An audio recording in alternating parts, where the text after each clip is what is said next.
Por conta da data que é internacionalmente comemorada no dia 8, a gente sabe que o mês de março é conhecido como o mês da mulher. E dentro desse contexto eu tenho uma pergunta para te fazer. Na verdade, são duas. Que mulher te inspira? E por que você admira essa mulher?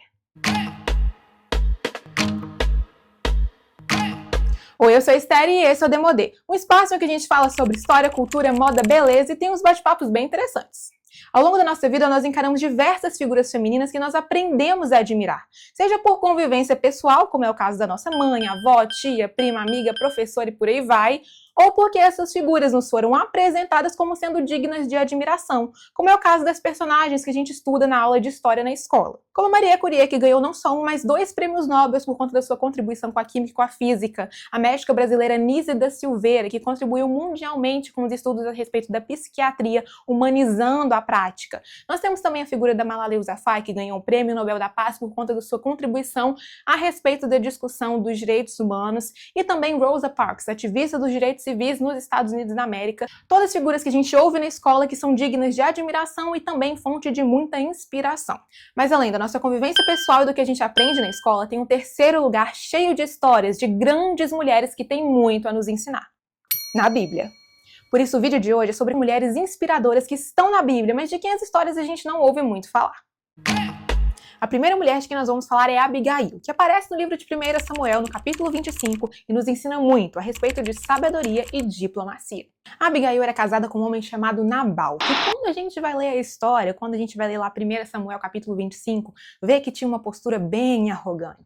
E por conta dessa postura, ele arranjou problema com ninguém mais, ninguém menos que o rei Davi, Que naquela época ainda não era rei. Na verdade, ele já tinha sido ungido por Samuel, mas ainda não tinha assumido o trono, porque estava naquele período de corre, de conflito com Saul, sabe? Pois bem, durante esse período ele andou bastante, e nessas andanças ele precisou da ajuda de Nabal ao longo do caminho. Nabal, por sua vez, em toda a sua prepotência, negou, de uma forma bem mal educada, inclusive, eita, homem difícil. E por conta disso, Davi jurou ele de morte. Foi então que Abigail entrou em ação e nos ensinou muito sobre sabedoria e diplomacia, além do poder de uma boa comunicação.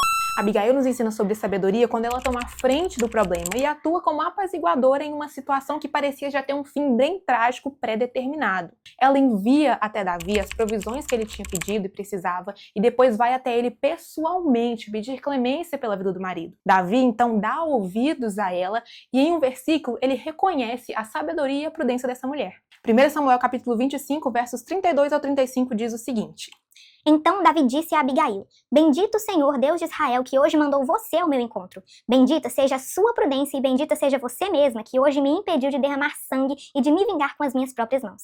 Porque tão certo como vive o Senhor, Deus de Israel, que me impediu de fazer mal a você, se você não tivesse se apressado e não tivesse vindo ao meu encontro, não teria ficado a Nabal até o amanhecer, nem um sequer do sexo masculino. Então Davi recebeu da mão de Abigail o que esta lhe havia trazido e disse: Volte em paz para sua casa. Como você pode ver, dei ouvidos ao que você me falou e atendi o seu pedido.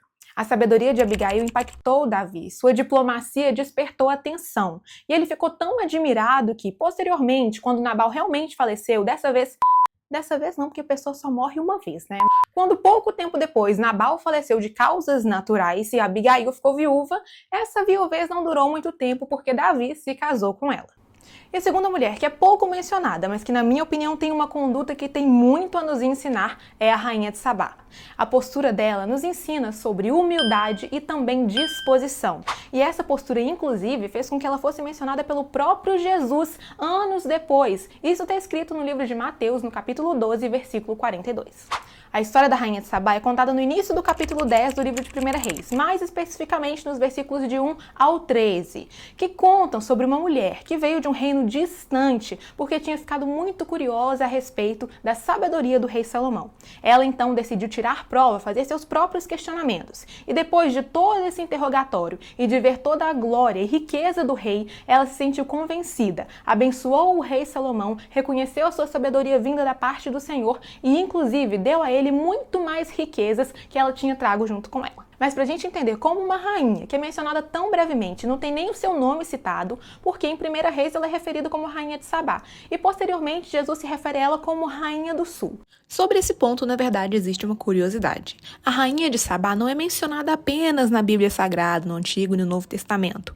Ela também aparece na Torá, o livro dos judeus, no Alcorão dos muçulmanos e no livro da Glória dos Reis dos Etíopes. E enquanto na Bíblia Sagrada e na Torá ela não recebe um nome, no Alcorão ela é chamada de Belquis e no livro da Glória dos Reis dos Etíopes de Maqueda. Para a gente poder entender como essa mulher nos ensina sobre humildade e sabedoria, a gente tem que entender também um pouco do contexto histórico da situação. Sabá era um reino muito próspero, ele era um centro comercial extremamente rico. Comercializava ouro, pedras preciosas e especiarias muito valiosas como o incenso e a mirra. Inclusive, esses foram presentes que a rainha de Sabá levou para o rei Salomão. Além disso, Sabá ficava localizado em um local remoto e muito distante, de difícil acesso. E esse acesso era dificultado por todos os caminhos que se tentasse chegar até lá, fosse pelo mar, fosse pela terra. Pelo mar, essa complicação se dava pelo seguinte: não tinham muitos portos naturais ao longo da costa sul da Península Arábica, que é onde Sabá ficava, para que os navegantes atracassem os navios. Também havia muitos recifes de corais perigosos e essa região era infestada de piratas, ou seja, bem perigoso. Já pela terra a complicação era parecida. O caminho era muito distante, desértico e também recheado de tribos que eram dedicadas às atividades de banditismo, ou seja, o risco de assalto era bem grande. Mas na verdade toda essa dificuldade de acesso conferiu uma espécie de proteção ao reino de Sabá. Isso porque os sabeus não foram conquistados por ninguém. Nem egípcios, nem gregos, nem persas, nem romanos, nem babilônios, nem assírios. Ninguém conquistou o povo de Sabá. E quem gosta de história sabe que a tara dessa turma era conquistar o povo dos outros. E depois de entender esse contexto, eu acho que você consegue me entender quando eu falo que a gente aprende muito sobre humildade e disposição com a rainha de Sabá. Porque pensa comigo, uma rainha de um reino muito poderoso, rico e próspero, decidiu deixar seu reino e enfrentar um caminho complicado, porque a gente não sabe se ela foi por terra ou por mar, mas a gente sabe que era difícil pelos dois lados. Enfim, ela decidiu enfrentar isso tudo para poder ir até um reino, conhecer um rei que ela tinha ouvido falar que era sábio, e depois de chegar lá, fazer todo o seu interrogatório, ela se maravilhou, confessou as suas dúvidas e também a sua admiração e o abençoou tanto com palavras e também com bens. É de uma humildade muito grande e também de uma grande disposição a enfrentar isso tudo só para satisfazer essa curiosidade. Olha só o que diz em 1 Reis 10.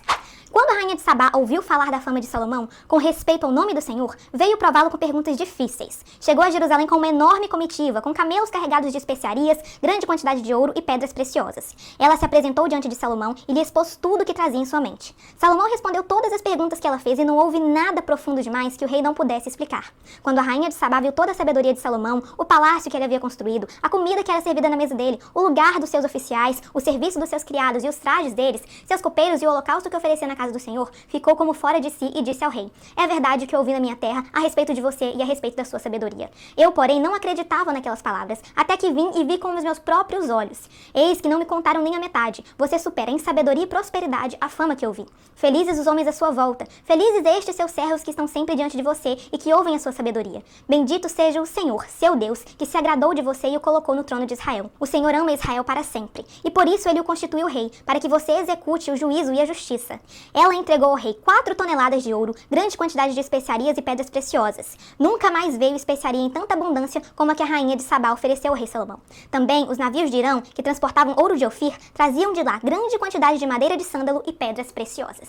Eu quis trazer esse tema para abrir o mês da mulher, falar sobre a mulher, porque nos últimos tempos esse livro aqui tem sido muito questionado, ridicularizado, e há quem ouse dizer que ele precisa ser reescrito porque é um livro machista. Mas eu acredito que hoje eu consegui trazer só um pouquinho de algo que já contradiz isso tudo. Esse livro, na verdade, não é só um guia de fé e prática, ele é também uma grande fonte de inspiração de condutas. Que nós tenhamos a resiliência de Ruth, a ousadia de Débora, a fé e a coragem de Esther, a confiança de Ana.